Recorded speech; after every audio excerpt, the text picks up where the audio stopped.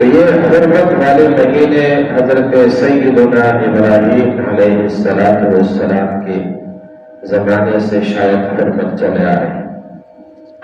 تو اہل عرب بھی اگرچہ مشرک تھے لیکن کچھ باتوں میں وہ حضرت ابراہیم علیہ السلام کی پیروی کرتے تھے، جیسے کعبۃ اللہ کا احترام، جیسا کہ حج کرنا، اگرچہ حج وہ شریعت کے مطابق نہیں کرتے تھے، اپنے طرز پہ کرتے تھے، لیکن بیت اللہ کا زیادہ ادب و احترام کیا کرتے تھے۔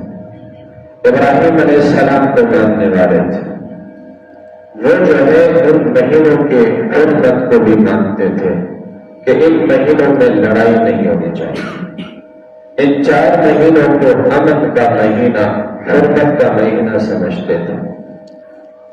چنانچہ اس دوران جنگ ہوتے ہوتے اگر مہینہ آ جاتا فوراً اپنے جنگ کو ختم کرتا، اور اگر کوئی بڑے سے بڑا دشمن کے سامنے آ جاتا اس کو بھی کچھ نہ کہتے، حتیٰ کہ اپنے باپ کے قاتل کو بھی کچھ نہ کہتے تھے۔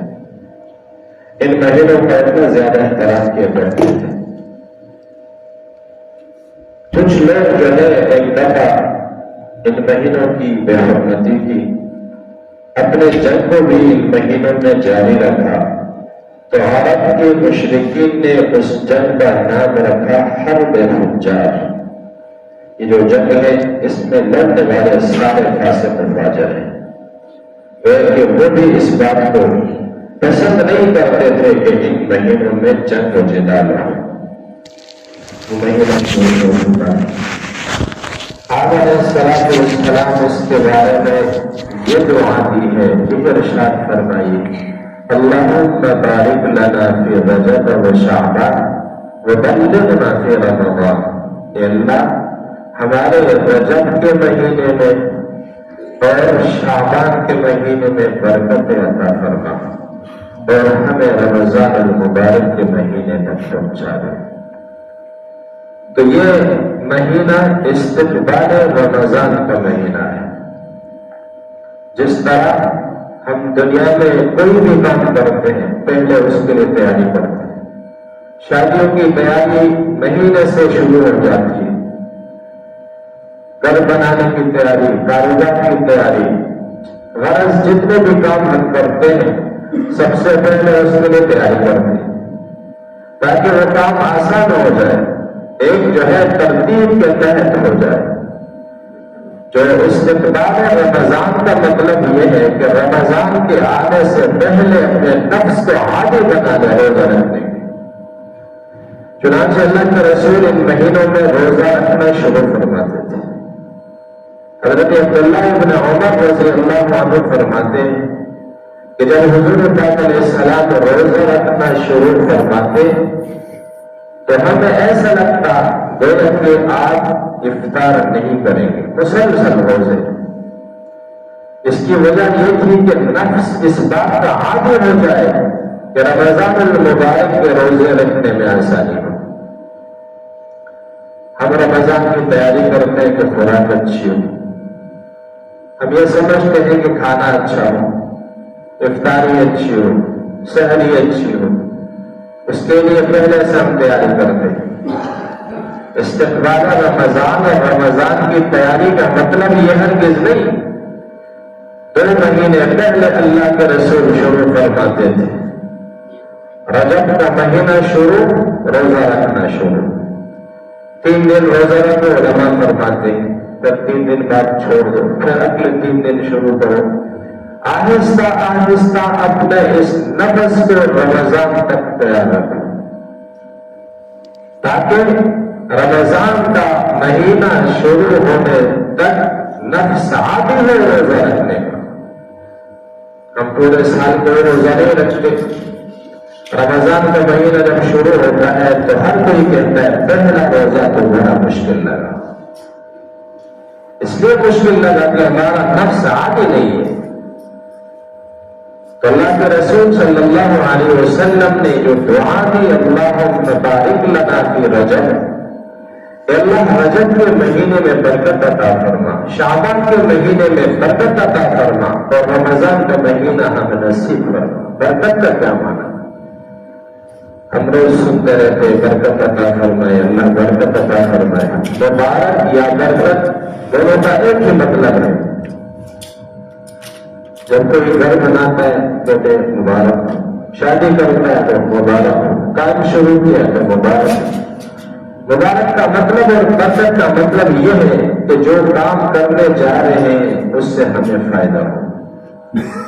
گھر بنانے کا مقصد انسان اس میں سکون کرے، آرام کرے۔ اگر گھر بننے کے بعد اسے سکون نہ ملا تو برکت حاصل نہ ہو۔ اسی طرح کوئی گاڑی خریدتا ہے، اس کا مقصد سفر کرنے کا، گاڑی چلتی نہیں، کروڑوں کی گاڑی ہے، خرید لیا لیکن چلنے کا نام نہیں لیتا تو اس میں برکت نہیں۔ تو غرض جتنی بھی چیزیں جس مقصد کے لیے ہم کر رہے ہیں، اگر وہ مقصد ہمیں حاصل ہو تو اس کا مطلب برکت ہے۔ تو اللہ کے رسول نے برکت کی جو دعا دی کہ اس میں ہمیں نیک عمل کرنے کی جو ہے فرصت ملے، کہ استقبال رمضان کی ہمیں فرصت ملے۔ تو نبی پاک صلی اللہ علیہ وسلم 2 مہینے پہلے سے رمضان المبارک کی تیاری شروع فرماتے ہیں۔ یہ وہ مہینہ شروع ہوا۔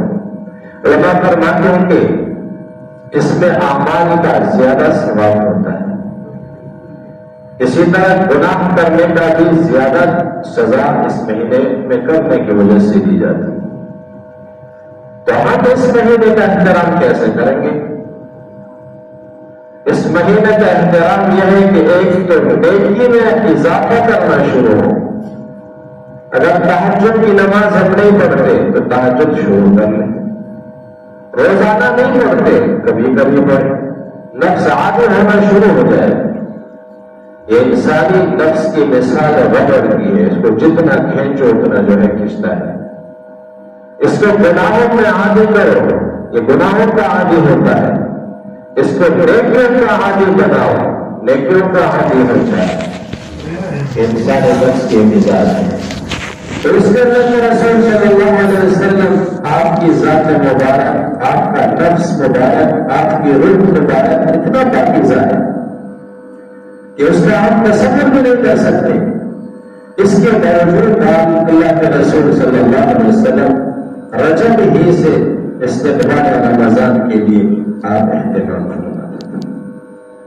تو ایک تو یہ کہ ہم نیکیوں میں اضافہ کریں، نفل نماز میں اضافہ ہو، تلاوت میں اضافہ ہو، ذکر اذکار میں اضافہ ہو، اور دوسری طرف گناہوں سے تھوڑا تھوڑا پیچھے ہٹنا شروع کیا جائے۔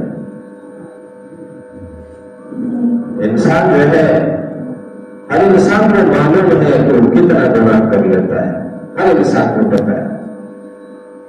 اگر آپ چھپے سے گناہ کرتے ہیں، اللہ کو پتہ ہے اور ہمیں پتہ ہے، اور کسی کو پتہ نہیں، تو انسان سے چھپ سکتا ہے۔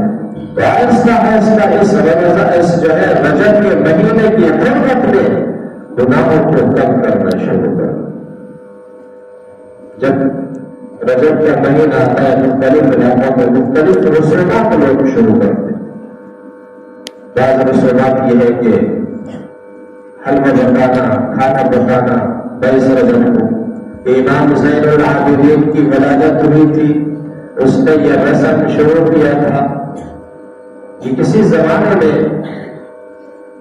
روافض نے یہ رسم شروع کیا تھا، حالانکہ امام زین العابدین کا رجب سے کوئی تعلق نہیں، جس کی ولادت